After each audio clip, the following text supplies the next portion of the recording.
Hello guys, welcome to another tutorial. তো এই টিউটোরিয়ালে আমরা যেটা করব সেটা হচ্ছে ডিভ এবং ক্লাসকে কিভাবে সিএসএস এ কল করতে হয় সেটা শিখবো, ঠিক আছে? তো এটা কিন্তু খুব গুরুত্বপূর্ণ, এটা আপনি একটু মনে রাখার চেষ্টা করবেন, ঠিক আছে? তো আমরা আমাদের দুটো ফাইল ওপেন করি। তো এখানে তো আপনারা দেখতে পাচ্ছেন আমি একটা ইন্ডেক্স ফাইল বানাইছি এবং আমি তারপরে কি করছি, আমার এই যে style.css টারে কি করছি, লিঙ্ক করেছি এই লিঙ্ক কোডের মাধ্যমে। তো আমরা তো জানি কিভাবে ডিভ আইডি ক্রিয়েট করতে হয়, সেটা কি আমরা জানি না। তো আমরা প্রথমে একটা কি করব, ডিভ আইডি নেব, ঠিক আছে? তো ডিভ আইডি এটার একটা নাম দেব। তো নামটা কি দিতে পারি? তো নামটা দিতে পারি হচ্ছে ডিভ আইডি ডিভ। আচ্ছা, ডিভ দিলে আপনাদের অনেকের ইয়ে হয়ে যাবে, কীভাবে জানি বলুন তো, গোলা যাবে। তো এটা আইটেম দিয়ে দিই, আইটেম। তো কন্ট্রোল ই প্রেস করেন, তো ডিভ আইডি নামে কি হয়েছে, একটা আইটেম ক্রিয়েট হয়ে গেছে। তো এখানে একটা প্যারাগ্রাফ লিখি আমরা, হ্যালো HELL হ্যালো, ওকে। তো এটা কি করলাম, আমরা একটা প্যারাগ্রাফ লিখলাম। তো এটা কি, এই এলিমেন্টটা, এই হ্যালো এলিমেন্টটা কোন ট্যাগের ভিতরে আছে? পি ট্যাগের ভিতরে আছে। পি ট্যাগটা কোন আইডির ভিতরে আছে? আইটেম নামে একটা আইডির ভিতরে আছে। এটা মনে রাখতে হবে আমাদেরকে। এরপরে আমরা একটা কি করব, ক্লাস করব। তো ডিভ ডট আইটেম 2। তো আইটেম 2 এর ভিতরে আমরা একটা কি লিখবো, প্যারাগ্রাফ লিখি। তো জাস্ট একটা প্যারাগ্রাফ লিখি, হ্যালো হাই। তো সেভ দেই। এখন আমরা যেটা করব, এটা আমরা ব্রাউজারে রান করব, ওকে, আমাদের ইন্ডেক্স ফাইলটা। তো এখানে আমরা দেখতে পাচ্ছি হ্যালো এবং হাই দুটা কি এলিমেন্টই আমাদের শো করছে, হ্যাঁ। এখন আমরা যদি এই যে হ্যালো যে এলিমেন্টটা আছে, এই এলিমেন্টটারে কালারটা চেঞ্জ করতে চাই, তাহলে কিভাবে করব?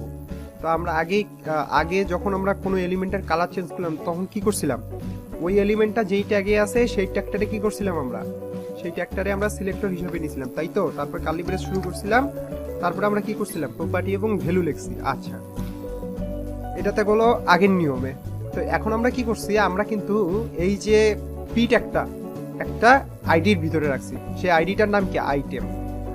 যদি এইরকম আপনি করেন, মানে কোনো আইডির ভিতরে কোনো ট্যাগ লিখে তারপরে হচ্ছে সেখানে কিছু লেখেন এবং ওটার যদি কালার চেঞ্জ করতে যান, তাহলে আপনাকে যেটা করতে হবে সেটা হচ্ছে ইন্সপেক্ট এলিমেন্ট করেন। ইন্সপেক্ট এলিমেন্ট করে এলিমেন্ট পিকার টুলটা নেন, নেওয়ার পরে এই হ্যালোটার কালার চেঞ্জ করতে যাচ্ছেন, তো হ্যালোটাতে ক্লিক করেন। তো এখানে দেখেন যে এই যে পি ট্যাগটা কিন্তু সিলেক্ট করে নিছে, ঠিক আছে? আমরা কি চাচ্ছি, আমরা এই হ্যালোটা আছে না, এই হ্যালোটা এই এলিমেন্টটার কালার চেঞ্জ করতে যাচ্ছি। তো এই এলিমেন্টটা কোন ট্যাগের ভিতরে আছে, পি ট্যাগ। তো পি ট্যাগটা কোন আইডির ভিতরে আছে, বা আইডি বা ক্লাস যেটাই হইতে পারে, মানে যেটা হোক সমস্যা নাই। তো এই আইডিটার আমরা কি করব, সিলেক্ট করে নেব, ঠিক আছে? সিলেক্ট করে নেওয়ার পরে তো আমাদের সিলেক্টর হিসেবে আমরা কি নিলাম, আইডিটারে নিলাম। আইডিটার নাম কি, আইটেম। তো এইটারে এখন যদি আমরা কালার চেঞ্জ করি, তো আমাদের কি কালারটা চেঞ্জ হবে না? রেড হইছে, আচ্ছা, কালার চেঞ্জ হইছে, আমরা কি আমাদের কাজ করতেছে।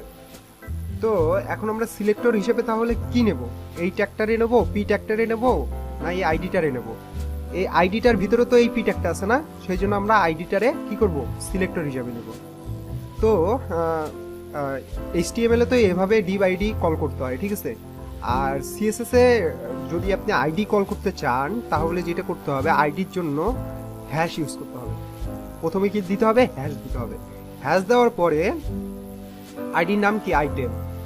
তো নেমটা দিয়ে দিতে হবে। আইডির কিন্তু অবশ্যই নেম একটা দিতে হবে, এখানে এখানে কিন্তু আইডির একটা নেম দিতে হবে, আইটেম। এখন আইটেম লিখলেন, ঠিক আছে?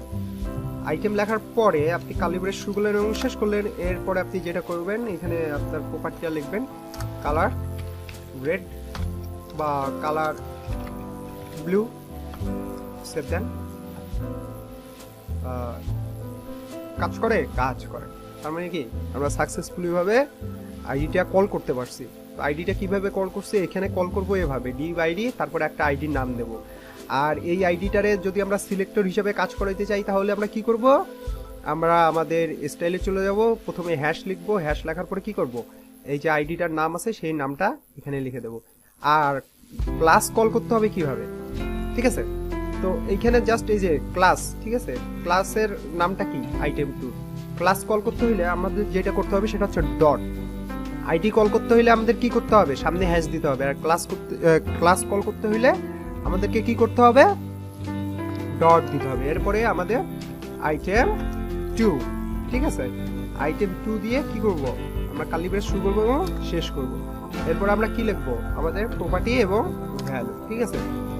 তো এটা আমরা দিয়ে দেব, ঠিক আছে। তো এটা সেভ দিই। তো আমরা তো বুঝলাম আইডি কিভাবে কল করতে হবে। তো আইডি কল করতে হলে অবশ্যই সামনে কিন্তু হ্যাশ দিতে হবে। এটা কি, এটা হচ্ছে রুল, ঠিক আছে। আচ্ছা, তখন আমরা তো সেভ দিছি, এখন যদি রিলোড দেই আমাদের কাজ করতেছে। তো আমরা আশা করি বুঝতে পারছি কিভাবে আমরা আইডি এবং ক্লাস কল করব সিএসএস এ।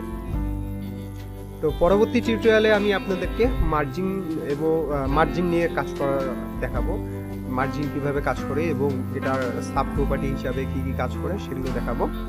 তো ওই সাব প্রপার্টি দিয়ে কাজ করার পরে আমরা মেইন প্রপার্টি নিয়ে কাজ করব। প্রত্যেকটারই সাব প্রপার্টি নিয়ে প্রথমে কাজ করব, তারপরে ভ্যালুগুলো জানবো কি কি ভ্যালু ইউজ হয় সাব প্রপার্টিতে, তারপরে আমরা মেইন প্রপার্টি নিয়ে কাজ করব, ঠিক আছে। আচ্ছা, তো এখন এই পর্যন্তই, পরবর্তী টিউটোরিয়ালে আবার দেখা হচ্ছে। ধন্যবাদ।